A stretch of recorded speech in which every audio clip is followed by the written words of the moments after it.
tombe dans le péché, l'orgueil, la masturbation, la haine, mensonge, tout ça, ça tombe.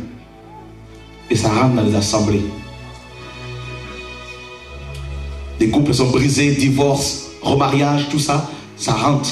Et beaucoup sont tombés, beaucoup sont possédés, ça rentre, ça rentre, ça rentre, ça rentre, ça rentre, ça rentre. Et on minimise le péché, on commence à caresser le péché, le mal, tout ce que vous voulez. Et c'est l'apostasie. C'est le règne des démons. Et c'est ce que nous sommes en train de voir. Et en tombant comme ça, ils poussent les chrétiens, les pasteurs à s'organiser en pastoral, en fédération. Ils s'organisent en système religieux, le pharisaïsme, tout ça. La dîme, l'argent, l'orgueil, tout ce que vous voulez, le péché sexuel, tout ça, là, ça rentre, ça rentre, ça rentre, ça construit des grandes cathédrales, tout ça, la gloire des hommes. Babylone, ça se met en place, ils mettent en place, les démons qui chutent poussent ces chrétiens, ces religieux à construire la grande Babylone. Et nous sommes en train de vivre Genèse 11.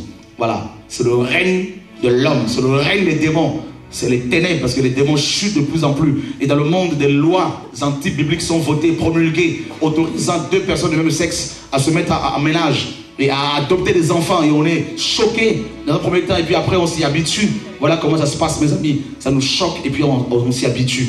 Et puis petit à petit, petit à petit, petit à petit, c'est la compromission. Et voilà, c'est le règne des ténèbres. Il y avait les ténèbres à la surface de l'abîme, pas au fond, mais à la surface. Ça règne. Vous comprenez pourquoi il y a cette lourdeur dans les nations, cette chape de plomb partout. Et partout on sent qu'il y a le ciel est comme un ciel d'airain. C'est les démons qui s'appesantissent sur les gens. Les gens sont malades, les gens sont dans la dépression, les gens sont dans le péché, ils sont dans l'orgueil, ils ne veulent pas de la volonté du Seigneur, les gens. Et c'est grave. Voilà. Donc c'est le règne des ténèbres. Tout simplement. Alors la solution, les hommes viennent avec la solution, on va faire ceci, on va faire telle organisation, on va faire ceci, cela. La solution pour nous, mes amis, c'est la lumière. Voilà pourquoi dans 1 Thessaloniciens 5, Paul dit, nous sommes du jour, pour ne pas que l'on soit surpris par rapport à l'avènement du Seigneur. Nous ne sommes pas des ténèbres. N'est-ce pas? Romains chapitre 11.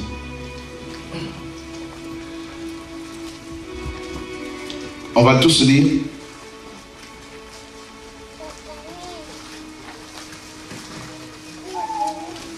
Verset 12, à haute voix.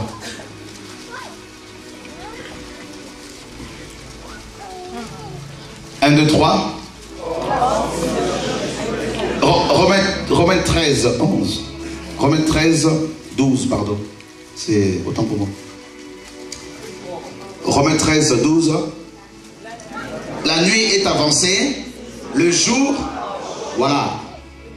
Dépouillons-nous donc remettons-nous les armes de la lumière. Voilà. La nuit est avancée. Vous comprenez pourquoi nous sommes à minuit.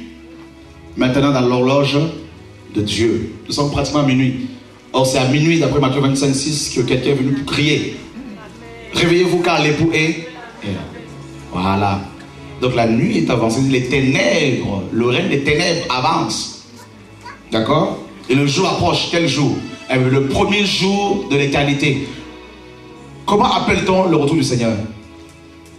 Il y a un terme là qu'on utilise. L'avènement, mais autre chose. Le jour du Seigneur. Donc le jour du Seigneur correspond au premier jour de la création. D'accord? Voilà pourquoi on dit toujours le jour du Seigneur viendra comme un voleur. Le jour du Seigneur. Mais qu'est-ce que.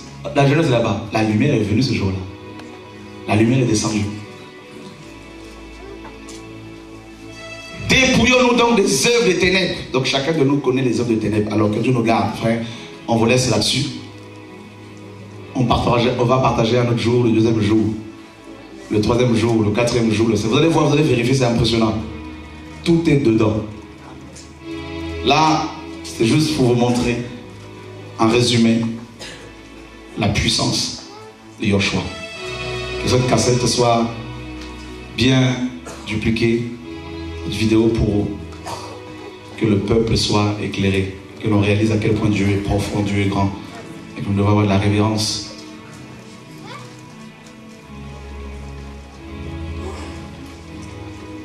Notez toutes vos questions. Vous en avez ce soir, non? Des questions? Hein? Ouais? Allez, posez-la là.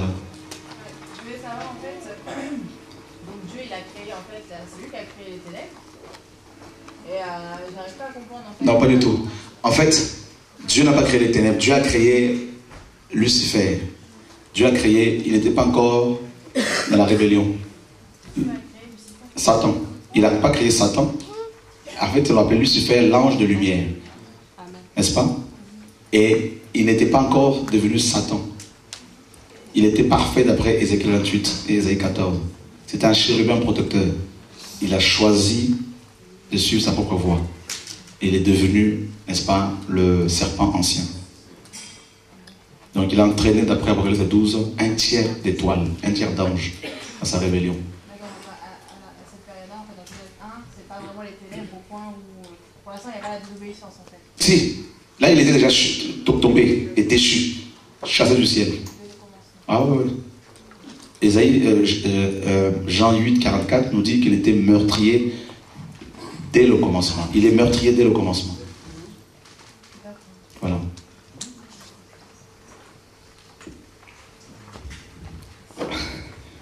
Ouais. En fait, moi, ma question, c'est que j'ai compris.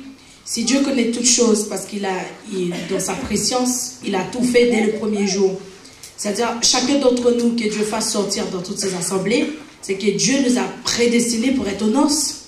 Oui, effectivement. Mais ce qu'il faut comprendre par la prédestination, ce n'est pas Dieu qui a déterminé qui sont ceux qui vont être sauvés et qui sont ceux qui ne vont pas l'être, car il est juste.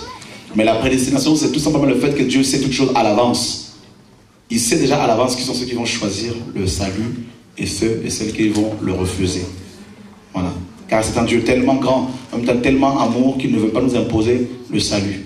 C'est ça. Le fait qu'il nous ait laissé le libre arbitre est l'expression même de son amour. Voyez? Parce que, en fait, notre propre volonté, la seule chose qui peut arrêter Dieu, c'est la volonté humaine. C'est terrible. On peut lui dire non et il obéit. Et c'est pourquoi beaucoup sortent de son plan, parce qu'ils s'accrochent à leur volonté.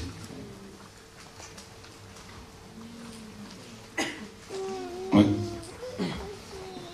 Moi, ma question, c'est concernant le jardin d'Éden.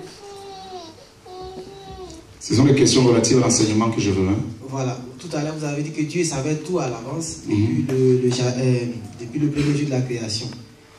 Et bon, il savait que tout, concernant la bête et tout cela, Dieu était au courant. Et pourquoi est-ce que Dieu il a créé l'arbre de la connaissance du bien et du mal, sachant que Adam et Ève pouvaient être tentés? Oui, pas...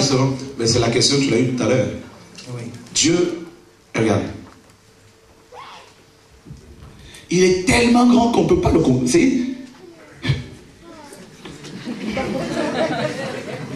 Et cette grandeur est telle que il est en même temps en fait, rempli d'un tel amour qu'il t'a créé si petit et te dote d'un tel pouvoir nommé volonté.